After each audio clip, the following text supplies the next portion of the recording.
Dari tungku cetak hingga gudang rumah, pengakuan Sukardi serta nama Novi Desa Juru Merawang, diduga bos timah. Tim Satgas Halilintar kembali mengungkap dugaan aktivitas ilegal terkait pengolahan timah di wilayah Desa Jurung. Penemuan ini berawal dari kegiatan rutin tim saat melakukan pengecekan di kawasan air mangkok.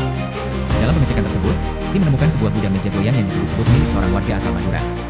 Saat dilakukan pendalaman di sekitar lokasi gudang, tepatnya di bagian belakang dengan jarak yang tidak terlalu dekat, tim mendapati satu unit tungku cetak timah balok yang masih tersimpan di lokasi tersebut. Ketika diminta keterangan, pemilik gudang meja goyang menyampaikan bahwa tungku cetak beserta timah yang berada di lokasi tersebut bukan miliknya, melainkan milik seseorang bernama Sukardi. Atas informasi itu, tim Satgas kemudian meminta agar yang bersangkutan menunjukkan kediaman Sukardi. Namun setelah beberapa menit setelah permintaan tersebut, Sukardi justru datang dengan sendirinya ke lokasi menggunakan sepeda motor Scoopy berwarna hitam. Dalam keterangannya kepada tim, Sukardi mengaku berkaitan dengan tungku cetak timah tersebut dan selanjutnya mengarahkan tim Satgas ke satu nama yang disebut sebagai kolektor besar, yakni Novi, warga Desa Jurung. Lokasi kediaman Novi diketahui tidak jauh dari belakang kantor kepala Desa Jurung. Tim Satgas kemudian bergerak melakukan pengecekan di rumah yang dimaksud.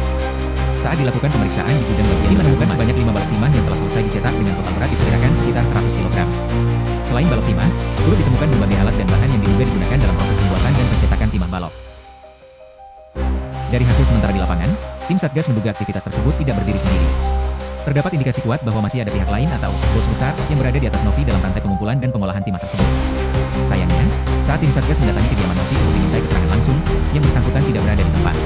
Di rumah tersebut hanya terdapat istri dan anak Novi, sehingga pemeriksaan lanjutan terhadap pemilik rumah belum dapat dilakukan.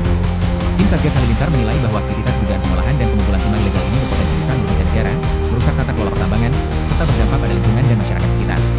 Oleh karena itu, tim menegaskan akan terus melakukan pengembangan kasus, menelusuri alur distribusi, serta mengungkap pihak-pihak lain yang diduga terlibat dalam jaringan ini. Saat ini, seluruh temuan di lapangan telah dicatat sebagai bahan pendalaman lebih lanjut, dan tim Satgas memastikan penanganan kasus ini akan dilakukan sesuai dengan ketentuan hukum yang berlaku.